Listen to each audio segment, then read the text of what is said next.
અમેરિકાએ ઈરાન પર હુમલો કર્યો હતો સત્તા પલટો કરવા માટે, અને તેની ગણતરી હતી કે ત્યારબાદ આપણે પોતાનો માણસ મૂકી દઈશું અને પછી અમે કહીશું એ પ્રમાણે ઈરાન ચાલશે. પરંતુ થયું એનાથી સાવ ઉલટું. ઈરાને અચાનકથી બાજી પલટી નાખી.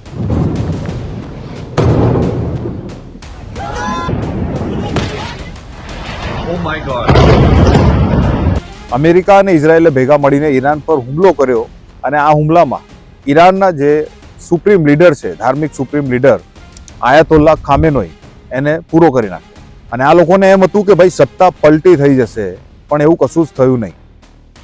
ઉલટા ઈરાને બમણા જોરથી અમેરિકા અને ઇઝરાયેલનો સામનો કર્યો અને વિરોધ કર્યો, અને પોતાની પાસે રહેલી મિસાઇલોનો બધો સ્ટોક ખાલી કરવા માંડ્યો ઇઝરાયેલના તેલ અવીવ ઉપર અને અમેરિકાના બેઝિસ ઉપર, જે ગલ્ફ કન્ટ્રીમાં આવેલા છે. અને અમેરિકા માટે તો ભૂત ગયું ને પલિત જેવો ઘાટ થઈ ગયો હવે, કારણ કે હવે ઈરાનના નવા સુપ્રીમ લીડર બની ગયા છે આયાતોલ્લા ખામેનઈના મોટા પુત્ર, બીજા નંબરના પુત્ર, જે 58 વર્ષના છે, જેનું નામ છે મોજતબા ખામેની. અમેરિકા માટે મોજતબા ખામેની 3 પ્રકારના પડકાર લઈને આવ્યા છે. એક, આ ખામેની શેર કા બચ્ચા છે, મતલબ જે સુપ્રીમ લીડર મૃત્યુ પામ્યા છે તેમના સુપુત્ર છે. નંબર 2, તેઓ અનુભવી ખેલાડી છે, એટલે કે પડદા પાછળ અત્યાર સુધી લાંબો અનુભવ છે વહીવટ કરવાનો. આપણા જય શાહની જેમ નહીં કે જેને લખોટી તીંચતા પણ નથી આવડતું અને એને BCCIનો ચેરમેન બનાવી દીધો છે. અને ત્રીજો પડકાર કે આ વ્યક્તિ ઘવાયેલો સિંહ છે, કારણ કે જે હુમલો કરવામાં આવ્યો હતો ઈરાન ઉપર, તેની અંદર એમને માતા, પિતા, પોતાની પત્ની અને પોતાની એક બહેનને ગુમાવી છે. અને આપણે સૌ જાણીએ છીએ કે સામાન્ય સિંહ કરતાં ઘવાયેલો સિંહ વધારે ખતરનાક હોય છે, જેના કારણે અમેરિકાએ હવે સાપે છછુંદર ગળ્યા જેવી હાલત થઈ ગઈ છે. તો ચાલો સમજીએ કે કોણ છે આ ઈરાનના નવા સુપ્રીમ લીડર મોજતબા ખામેની. શું તેમનામાં અમેરિકાને ટક્કર આપવાની ક્ષમતા છે? શું તે પોતે ભણેલા ગણેલા છે કે પછી મોદીજીની જેમ ખોટી ડિગ્રીઓ ધરાવે છે? શું ઈરાનના નવા સુપ્રીમ લીડર મોજતબા ખામેની નરેન્દ્રની જેમ સરેન્ડર થશે કે પછી અમેરિકાને આખરી દમ સુધી લડત આપશે? તમે જોઈ રહ્યા છો જાગો ઇન્ડિયાની યુટ્યુબ ચેનલ, અને હું દીપેનસિંહ તમારું સ્વાગત કરું છું આપણી ચેનલમાં.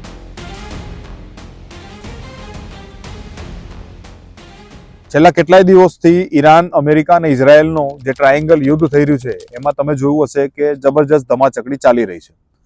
ઈરાન, ઇઝરાયેલ અને અમેરિકા બંનેમાંથી કોઈને પણ ગાંઠતું નથી. એણે પોતાની એવી સ્ટ્રેટેજીસ વાપરી છે કે જેના કારણે અમેરિકાને અત્યારે બેકઅપ મોડમાં આવવું પડ્યું છે. પોતાની જૂની મિસાઇલોનો સ્ટોક વાપરીને અમેરિકાની નવી અને મોંઘી બધી જ જે એર ડિફેન્સ સિસ્ટમ હતી તેને લગભગ સમાપ્ત કરી દેવાના કગાર પર લાવી દીધી છે. મતલબ અત્યારે ગલ્ફ કન્ટ્રીઝમાં જેટલા બેઝ હતા તે બધા બેઝ ઉપર હવે અલગ અલગ દેશોમાં એમની જે રડાર થાર સિસ્ટમ હતી, એમના જે રડાર હતા, તે બધા નાશ કરી દીધા છે આ લોકોએ. અને સાથે સાથે એમની જે ઇન્ટરસેપ્ટર જે મિસાઇલો હતી એ પણ સમાપ્ત થવાઈ છે. હવે આ ઇન્ટરસેપ્ટર મિસાઇલો એમ કહેવાય છે 14-15 કરોડની મિસાઇલો છે, અને એની સામે ઈરાન 6 લાખ, 7 લાખ, 10 લાખના ડ્રોન વાપરી રહ્યું છે. હવે તમે વિચારો કે આંકડો કઈ રીતે ફાઇનાન્શિયલી મેચ થશે. એવામાં અમેરિકાએ એક મોટી ભૂલ કરી નાખી કે આયાતોલ્લા ખામેની જે સુપ્રીમ લીડર હતા ઈરાનના, એમનું અને એમની સાથે ઘણા બધા લીડરના એક સાથે હુમલામાં મોત થઈ ગયા. અને જે એટેક કરવામાં આવ્યો તેના કારણે જે એક આક્રોશ હતો ઈરાનની જનતામાં એ ઓર ડબલ થઈ ગયો. હવે સૌથી મોટો પ્રશ્ન હતો કે ઈરાનની બાગડોર કોણ સંભાળશે? અમેરિકાને એમ હતું કે ભાઈ સત્તા પલટી થશે, જે થોડા ઘણા લોકો અમે તૈયાર કર્યા છે ખોટી અફવાઓ ફેલાવીને, એ લોકો બહાર આવીને પબ્લિકને ભડકાવશે અને સત્તા પલટી થઈ જશે. અને ત્યારબાદ ઈરાનને અમે કબજે કરીને તેની કુદરતી સંપત્તિ એટલે કે ઓઇલ ઉપર, બીજા બધા જે પણ મિનરલ્સ હોય એના ઉપર અમે કબજો કરી લઈશું. અને હોર્મોઝની ખાડી ઉપર પણ અમે કબજો કરી લઈશું. પણ આવું કશું થયું નહીં. ઉલટા ઈરાને જબરજસ્ત પ્રતિકાર કર્યો. અને 8 માર્ચ 2024ના દિવસે ઈરાનની જે એસેમ્બલી ઓફ એક્સપર્ટ્સ હોય છે એમણે ભેગા થઈને નક્કી કર્યું કે આયાતોલ્લા ખામેનીના જે પુત્ર છે, બીજા નંબરના પુત્ર, એ પુત્રને મોજતબા ખામેનીને આપણે નવા સુપ્રીમ લીડર બનાવશું. અને ઈરાનના ઇસ્લામિક રિપબ્લિકમાં આવું પ્રથમવાર થયું છે કે કોઈ નેતાનો પુત્ર ત્યાં બેઠો હોય. એટલે ઘણા લોકો આને રાજવંશવાદ કે પછી ડાયનેસ્ટીવાદ કહેવામાં પાછા નથી પડતા. ઘણા લોકો એનો વિરોધ પણ કરી રહ્યા છે, પણ ઈરાનમાં નહીં. આ મોજતબા ખામેનીનો ઈરાનના આ નવા સુપ્રીમ લીડરનો જન્મ 1969માં 8 સપ્ટેમ્બરે થયો હતો મશહદ શહેરમાં. તેમનું નાનપણ રાજકીય અને ધાર્મિક માહોલ બંનેની વચ્ચે વીત્યું છે, કારણ કે તેઓ નાનપણથી જ પોતાના પિતા હતા, એ પોતે પહેલા પ્રેસિડેન્ટ હતા અને ત્યારબાદ સુપ્રીમ લીડર બન્યા. એટલે આખું જે બચપન છે એમનું આવી રીતે જ વીત્યું છે, રાજકીય માહોલને જોઈને અને ધાર્મિક માહોલને જોઈને. તેમનું જે શિક્ષણ છે એ તહેરાનની અલાવીની ધાર્મિક શાળામાં થયું છે. તેઓ 30 વર્ષની ઉંમરમાં ઈરાનનું જે મુખ્ય કેન્દ્ર ગણાય છે શિયા ધર્મનું, કુમ કરીને, ત્યાં આગળ જઈને એમણે ધાર્મિક શિક્ષા પણ લીધી હતી. અને આ શિક્ષા તેમને કટ્ટરવાદી, જે ધાર્મિક કટ્ટરવાદી વિદ્વાનો હોય છે એમના અંડરમાં લીધી હતી. હવે અમેરિકા માટે સૌથી મોટી સમસ્યા એ છે કે આ જે મોજતબા ખામેની છે એ એના પિતા કરતાં પણ વધારે કટ્ટર અને ખતરનાક સ્વભાવના છે. એનું કારણ એ છે કે કોઈ પણ સંસ્થામાં એ અત્યાર સુધી કોઈ સરકારી પદ ઉપર હતા નહીં, છતાં પણ તેઓ સમગ્ર એમના પિતાની જેટલી પણ રાજકીય બાગડોર હતી એ સંભાળતા હતા. એમને ગેટ કીપર પણ કહેવાય છે. કોઈ પણ તમારે કામ કરાવવું હોય સુપ્રીમ લીડર પાસેથી, કોઈ પણ પરમિશન લેવી હોય, તો પહેલા તમારે મોજતબા ખામેનીને ક્રોસ કરવા પડે, તો જ તમે ઈરાનના સુપ્રીમ લીડર સુધી પહોંચી શકો.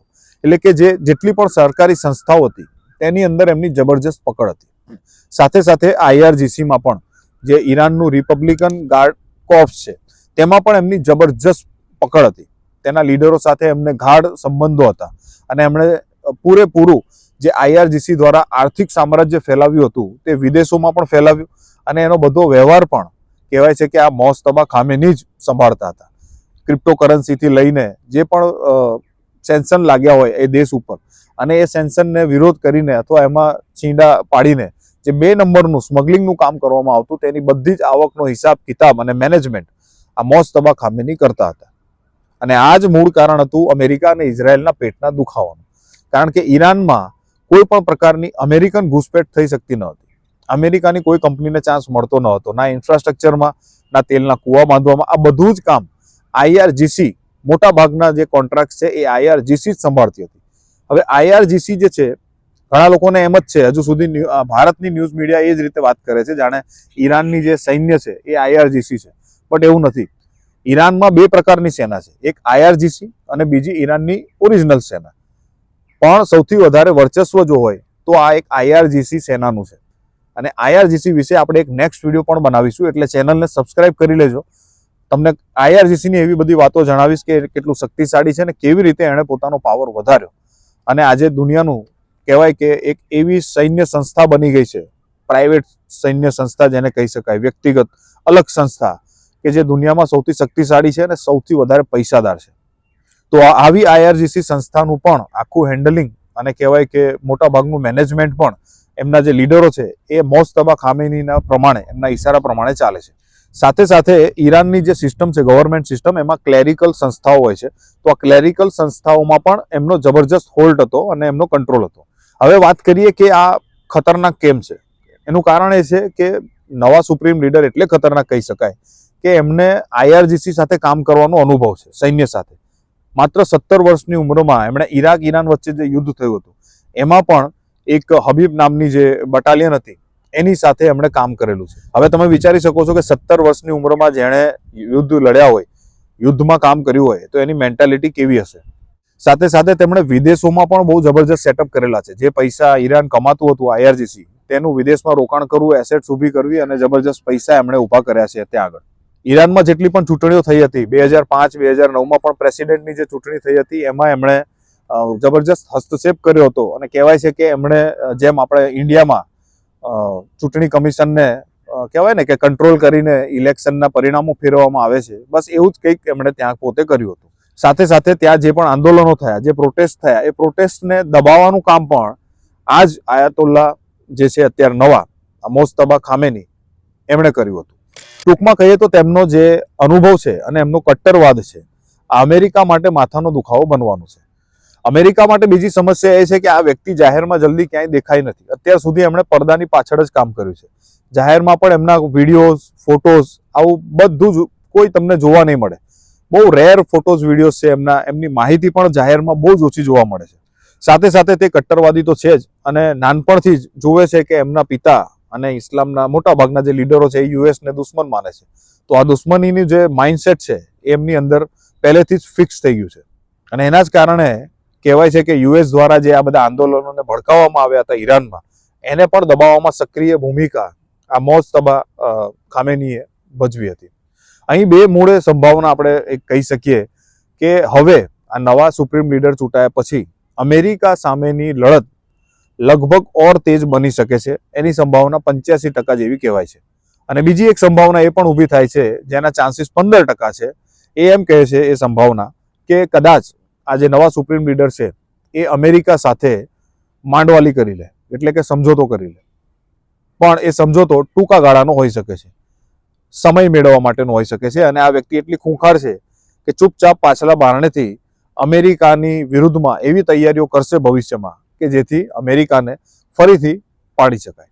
તો આ પ્રકારની સંભાવનાઓ છે. અને આપણે જાણ્યું કે IRGCના જે આ નવા સુપ્રીમ લીડર છે, ઈરાનના નવા સુપ્રીમ લીડર, એ કેવી રીતે ખતરનાક છે. અને એક કહેવાય ને કે એમના પિતાનો અનુભવ, એમના પિતાનો કટ્ટરવાદ અને સાથે સાથે એમનું જે મેનેજમેન્ટ છે અત્યારે ટોટલ અલગ અલગ ડિપાર્ટમેન્ટ ચલાવવાનું, તે સાથે લઈને કામ કરી રહ્યા છે. એટલે આપણે નેક્સ્ટ વિડીયોમાં હું તમને જણાવીશ કે IRGC અને ઈરાનની જે મુખ્ય સેના છે એ કેવી રીતે અલગ છે, IRGC કેવી રીતે કામ કરે છે, એની પાસે કેટલી તાકાત છે. અને સાથે સાથે આપણે એક વિડીયો એ પણ જોઈશું કે કેવી રીતે અમેરિકાએ જૂઠાણું ફેલાઈને લોકોને ઉલ્લુ બનાવ્યા, લોકોને અંધભક્ત બનાવ્યા કે ઈરાનની અંદર મહિલાઓ સાથે દુર્વ્યવહાર થાય છે. તમને જાણીને નવાઈ લાગશે, હું ખાલી એક હિન્ટ આપી દઈશ, એના ઉપર આખો વિડીયો બનાવીશું આપણે કે ત્યાં મહિલાઓની પોઝિશન શું છે. તમને જાણીને ખરેખર નવાઈ લાગવી જોઈએ કે ઈરાનની અંદર, આખા વિશ્વમાં ઈરાનની અંદર જે મહિલાઓ છે, સૌથી વધારે મહિલા સાયન્ટિસ્ટ એ ઈરાનની અંદર છે. તમે વિચારી લો, ઇવન ત્યાંના કોલેજના શિક્ષણમાં પણ પુરુષો કરતા મહિલાઓની સંખ્યા 55 થી 60% છે, મતલબ વધારે છે. તો આવી બધી નવી વાતો જાણવા માટે આપણી ચેનલને સબસ્ક્રાઇબ કરી લેજો. હું તમારી પાસે આવી નવી માહિતી લઈને આવીશ અને ઈરાનના યુદ્ધને લગતી માહિતી હું લાવવાની કોશિશ કરીશ. તો ફરી મળીશું એક નવા ટોપિક સાથે. ત્યાં સુધી જાગતા રહેજો અને જગાડતા રહેજો. જય હિન્દ.